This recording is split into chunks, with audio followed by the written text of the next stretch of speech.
Right. Good morning. This discussion concerns published holds, as you might find them on an approach or elsewhere, but inside of Garmin, missed approach holds and in some cases course reversals are present.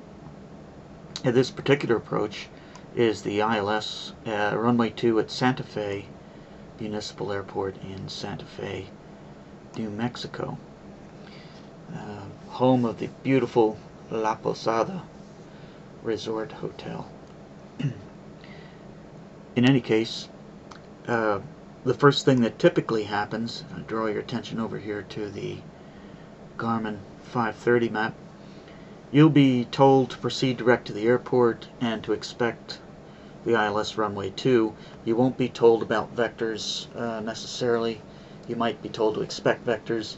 My experience in the mountains is that typically much below 10,000 you don't get vectors. So you could expect some changes to that, and they should not be a surprise. Let's take a minute and look first at how this looks on Garmin, because most everyone has Garmin. A couple of things I want to point out. First, I strongly encourage you to use the north up display on the number 2 nav page, which is the square map. And if you haven't thought about that, think about it, because the north up display matches the piece of paper that you're looking at, which is always north up. Secondly, you say, well, I like track up. Very good. Then switch to nav page 1. It's always track up, and there's no way of changing it. It's the default. Now then, with the square map north up, you have the same depiction. So consider using the north up map for arrivals, departures, and any other time you're looking at a piece of paper that's also oriented north up. How do you make it north up? Go to the page, go to the page 2 nav, switch to menu, enter setup map, and then orientation north up is right there. You can get to it with the big knob, and that's all there is to it. Okay then, I hope I've convinced you. Now then, we're south of the field, and we've been told to expect vectors to the final approach course. However, the call comes in. You knew it was going to happen, and so when you load the approach, always load the full approach. And try to do that to the initial approach fix nearest your point of arrival. In this case, I've loaded Ekisa, however you say that, and so there it is, Ekisa, and now it looks to me like the controller's taken us inside of Ekisa, and maybe we're going to avoid the dreaded DME arc anyway. I have another video available that describes working DME arcs, but in the presence of WAS, it's and electronic EHSIs, electronic horizontal situation indicators, it's child's play. But let's say the controller says to you, as he very well may, he or she, proceed direct Faker, maintain 10,400 to Faker, you're cleared for the approach. Well, now you'll note that Faker is an intermediate approach fix. It's not an IAF, it's an IF. Alright, so you're getting vectors, so you're allowed to accept that. Let's go ahead and set that up. Go immediately to flight plan, and the easiest thing to do is to cover Faker in the flight plan. Turn on the cursor and cover Faker. Press direct, enter, enter. And obviously what this does is gives us a magenta line right straight from the airplane to Faker. We would switch to, in this case, since we were clear for the approach, switch to approach mode and change the course needle to the inbound course that Garmin suggests, which is the track 309, like so. Had he told us to join the arc, it would have been really just as easy. All we would have to do is cover the arc, press direct twice, and correction, cover the arc,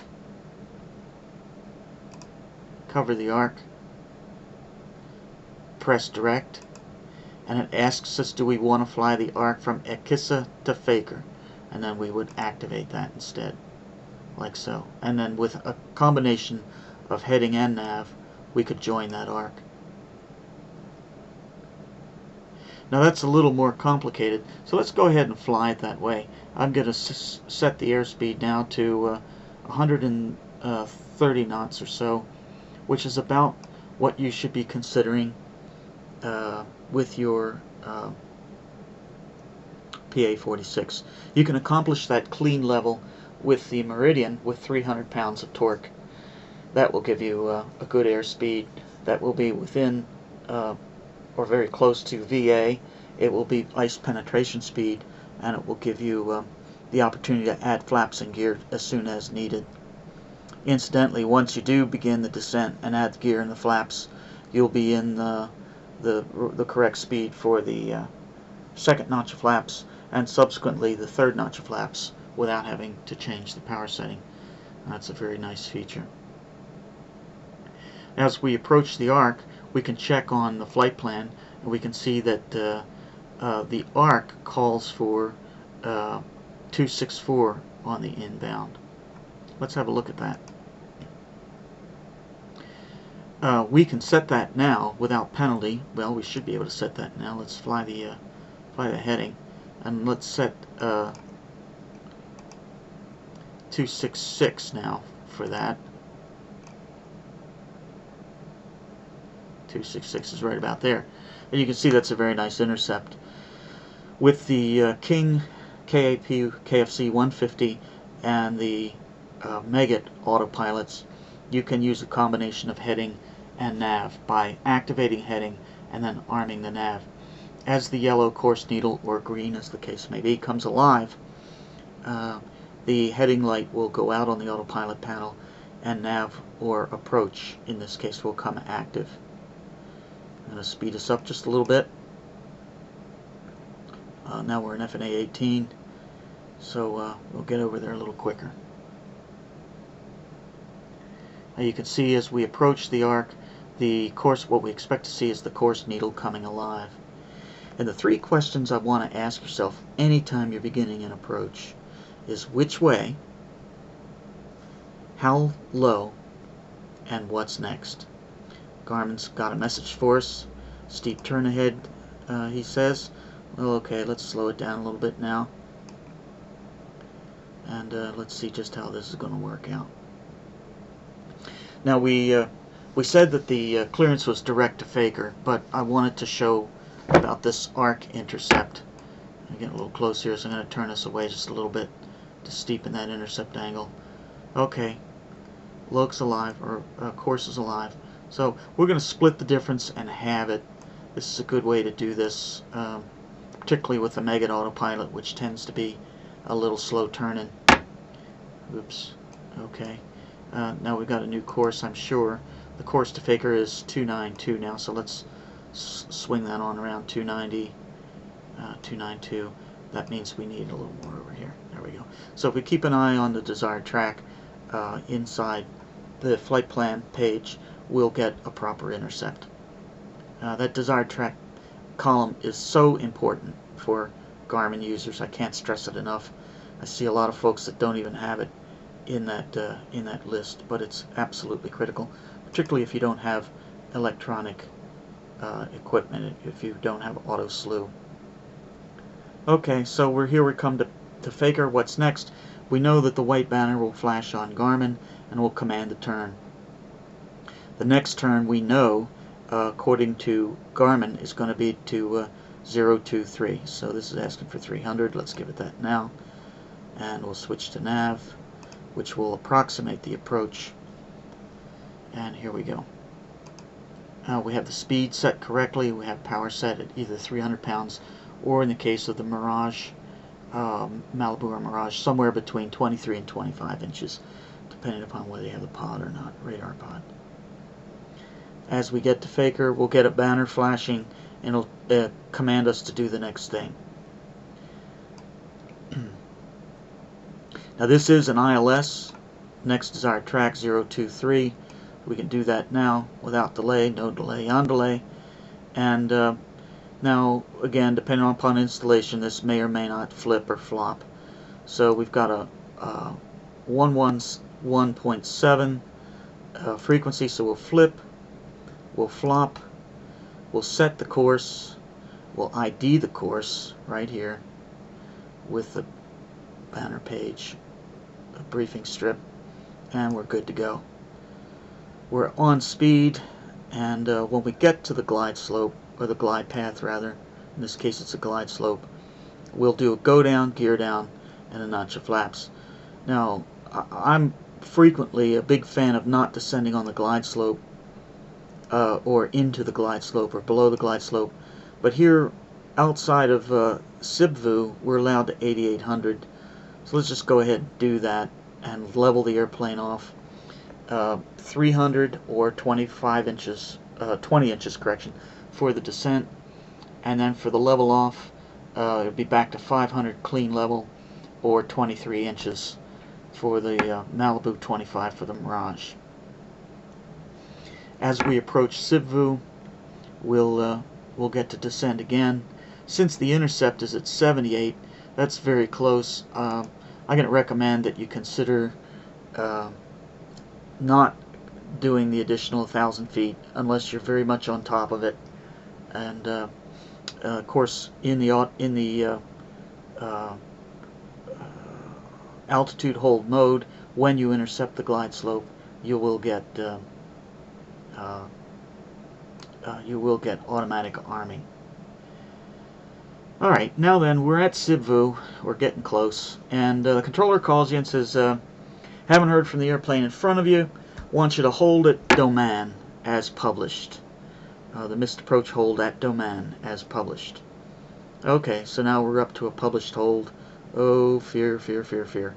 Maintain 8,800 till established, and you accept that clearance. So you've been asked to hold it published.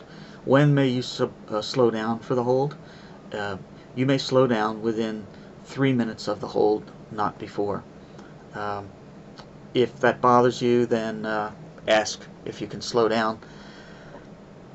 In the case of the P846, the 130 knots is an excellent hold speed anyway. Alright, so now Garmin is sequencing, and we don't want Garmin to do that because we need to hold at the next fix. Consider putting the heading bug on the lower line, switching to heading until you recommand what you want Garmin to do. Now we're going to domain, but the way the flight plan has it, we're not going to be holding at domain. We're going to be going straight across to the runway. So how would you get the Garmin to hold at domain? Well, let's do this. Let's turn on the cursor. Let's go to domain, the missed hold, and let's press direct, enter, enter. And now Garmin is still sequenced to domain, but via the flight plan we know that the magenta arrow is opposite domain MH, which stands for missed hold. The inbound course, by the way, is 024. We've practically got that set, but let's go ahead and set that since we're thinking about it. Now then, here we come to domain. The question is which way, how low, what's next? And if you make any decisions in the airplane, ask yourself the question, what if I'm wrong? Very important question, because it's not about the probability, it's about the consequence. The quicker you can get this done procedurally, the less distracted you'll be by the process of doing this, which is a noble distraction. So now we're set, we're ready to go, we've got a couple of minutes. Let's talk about how we're going to enter. Again, I like to enter using the heading bug because if we're dealing with an electronic system, an EHSI with auto slew, it gives that system a chance to reorganize itself on the next leg. Otherwise, it gives Garmin a chance to sequence to the hold. We'll know that when Garmin sequences to the hold because the magenta arrow will drop down and the desired track, we'll need to reset the desired track to 054 at that time, which we can see from the plate here is the inbound course. Okay, here we come. I'm going to make a slight right turn for just a minute. with the heading bug just to illustrate this. Now then, we're taking the course needle to the inbound course. The inbound course is 054. Let's do that. 054. And now we're going to make the immediate turn to the left. Now, as a rule, again procedurally, set the heading bug to the 45 tick for the outbound. And that's just a quick way to set it in almost any wind, or really in any wind condition, so that the airplane turns in the right direction and doesn't overfly the inbound course. In most cases, no wind, this is perfect. There's no obligation for you to stay on the magenta oval, none whatever. The controller expects you to stay in this quadrant out here from the fix. And as long as you're on your hold altitude and you're not more than 8 miles or so away, you won't hear from them. You can be inverted, they won't care. So, and then just adjust that inbound course slightly for wind. It almost never is going to require anything further around than the tail of the needle, unless you have a very strong wind, in this case out of the southeast. But we don't today, so I'm going to keep it egged out a little bit here. Those of you who have WAS, God bless you. This is all done automatically. If you're using a KFC 150 with the additional roll steer to drive your steam gauges and WAS, then you need to be careful about arming the WAS, the auto slew, and the roll steer via the heading bug button. And you really should get some professional instruction on that, because it's very different from everything else out there. Now then, for the hold, we need to do a couple of things here. We need to make sure, since we're using Garmin now for the hold, we got to go ahead and switch back. So if we were on the mist, we would come out of suspend and go back to GPS.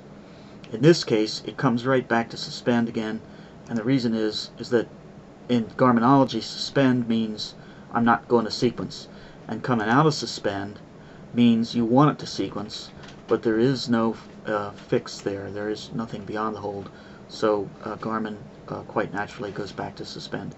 Alright, so now to the inbound course. We turn the heading bug and intercept the inbound course by setting the heading bug at the top of the deflected course deviation indicator, CDI. And it's always to the top, unless you want to use the reverse for a parallel entry, and then you'd set it down here at the bottom. And anytime you use reverse on a Megit box or an S-Tech autopilot, reverse will cause Garmin or the localizer to track the outbound. So here we go, inbound in the published hold. Notice the published hold is drawn as an oval, which is a little more intuitive, and it represents this dashed line oval here. The dashed line represents a missed hold as opposed to a course reversal, which would be a thick black line.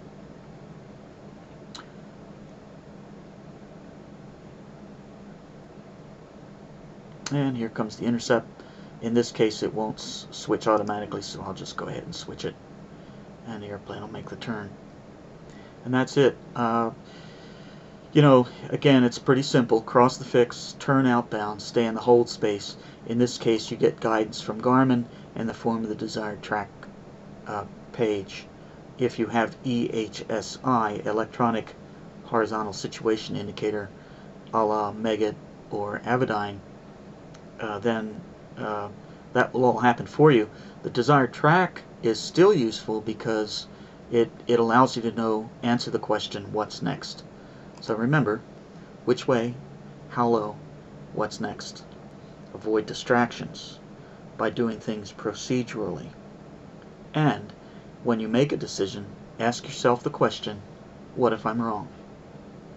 Well, thanks for joining me. I hope this helps. If not, feel free to give me a call or send me an email. And enjoy your holds. Fly safely, train often. This is Dick Rochfort. Have a nice day.